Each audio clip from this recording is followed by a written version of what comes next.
1920 के भारत में अर्जुन सिंह राठौड़ एक प्रसिद्ध वास्तुकार हैं, जिन्होंने अपने अमीर हिंदू परिवार की इच्छा के विरुद्ध जाकर आदि जाति की ब्रिटिश भारतीय लड़की लिसा से शादी की है।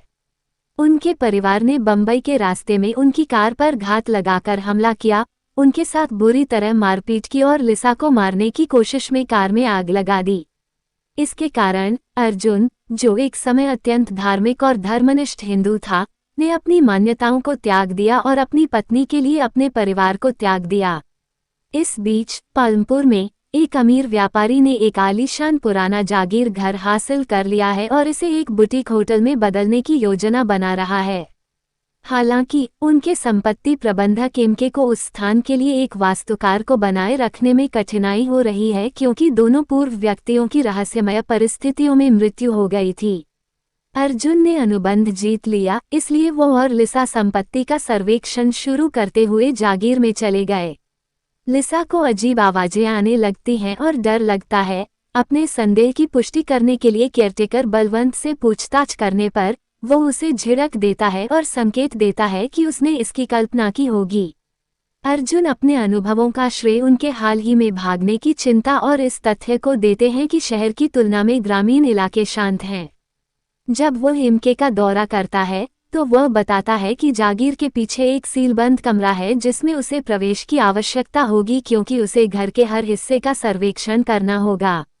प्रबंधक तुरंत सहमत हो जाता है और उसे बताता है कि उसे घर के भीतर अपनी इच्छानुसार काम करने का पूरा अधिकार है, क्योंकि मालिक जल्द से जल्द व्यवसाय शुरू करना चाहता था।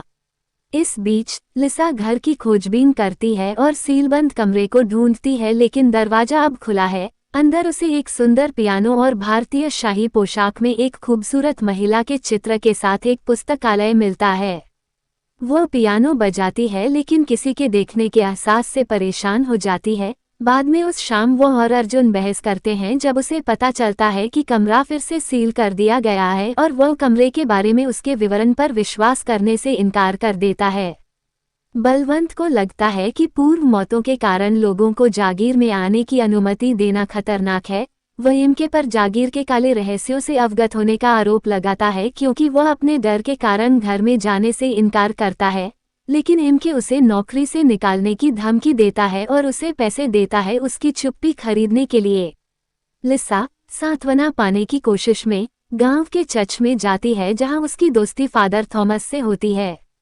अपनी चिंताओं और डर के बारे में उन्हें बताते हुए फादर थॉमस ने उन्हें आश्वस्त किया कि वह घर को आशीर्वाद देने के लिए आएंगे।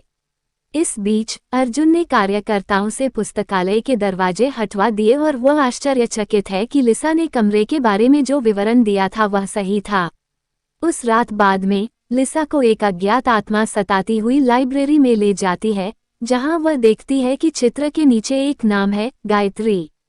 अगले दिन अर्जुन कुछ घंटों के लिए विशाल संपत्ति का सर्वेक्षण करने के लिए निकलता है और लिसा फादर थॉमस से घर को आशीर्वाद देती है, जिसके दौरान उसे पता चलता है कि जागीर शापित है और उसने अपने अंधेरे अतीत को बरकरार रखा है। बाद में उस रात फादर थॉमस को एक पीड़ा का सामना करना पड़ा। लैटिन में आत्मा फुसफुसा रही है।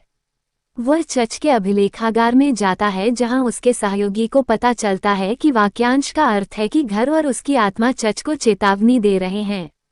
अगले दिन वह जागीर में रहने वालों को चेतावनी देने के लिए दौड़ता है, लेकिन पता चलता है कि अर्जुन परियोजना आपूर्तिकर्ताओं के साथ एक हाई प्रोफाइल बैठक के लिए लिसा को कुछ हफ्तों के लिए दिल्ली ले गया है। फादर थॉमस बलवंत से लिसा और अर्जुन को ये संदेश देने के लिए कहते हैं कि उनके लिए घर में रहना खतरनाक है और वह ऐसा करने का वादा करता है। दिल्ली की सड़क पर अर्जुन की गाड़ी को सैनिकों द्वारा रोका जाता है, जो उन्हें सूचित करते हैं कि सड़कों के आगे विद्रोहियों की लड़ाई के कारण सड़कें खतरनाक हैं।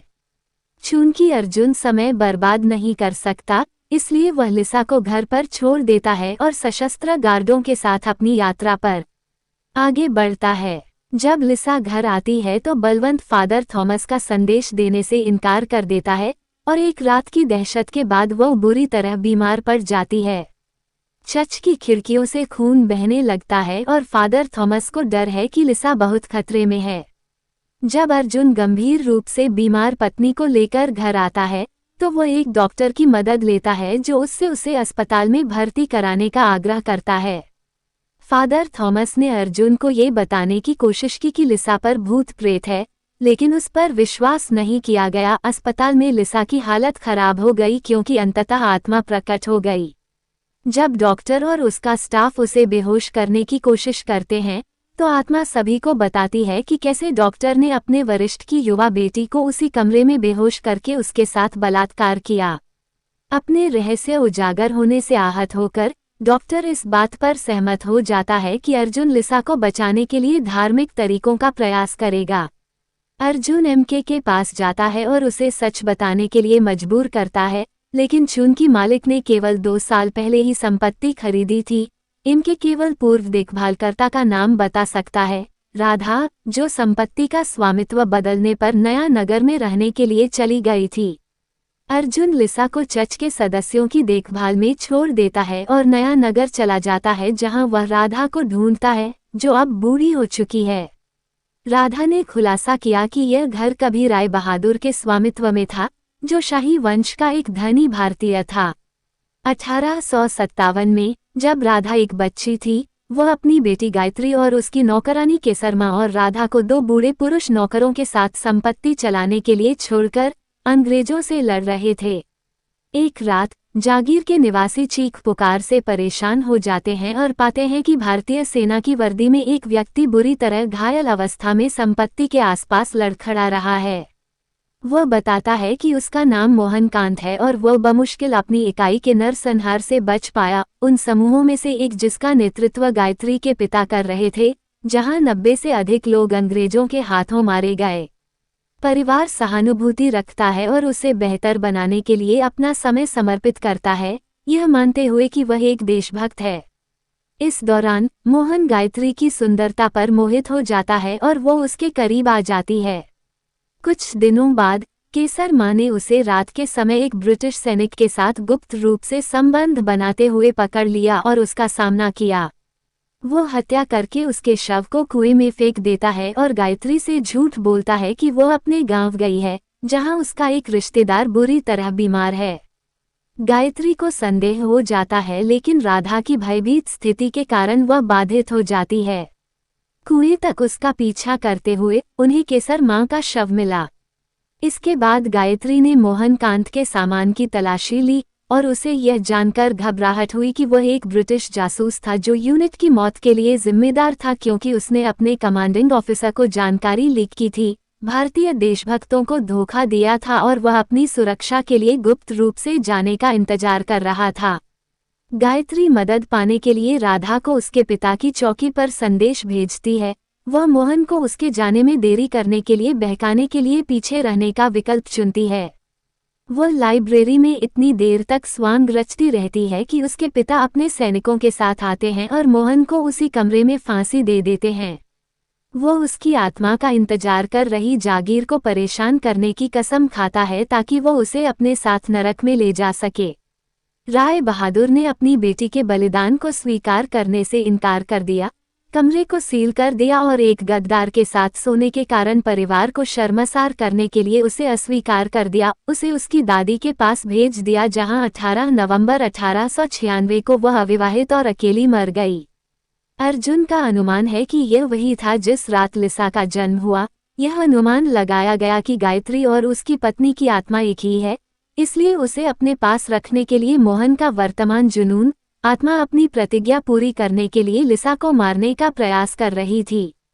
वह अफसोस के साथ घर में लिसा के अनुभवों पर विचार करता है और बताता है कि उसकी पत्नी ने उसे कई बार ये बताने की कोशिश की कि घर में कुछ गड़बड़ है, लेकिन उसने उसके डर को निराधार और मूर्खतापूर्ण कहकर खारिज कर दिया था, फिर घर भाग गया।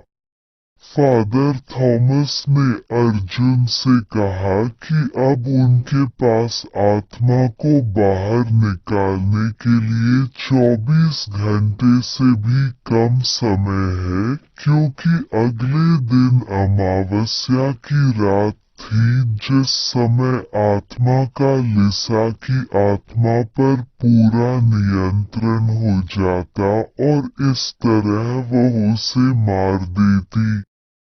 वह भूत प्रेत भगाने का सुझाव देता है।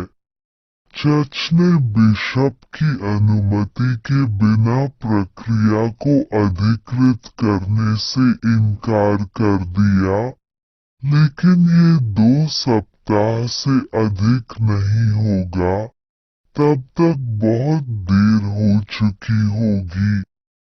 फादर थॉमस ने अपने वरिष्ठ के आदेशों की अवहेलना की और अनुष्ठान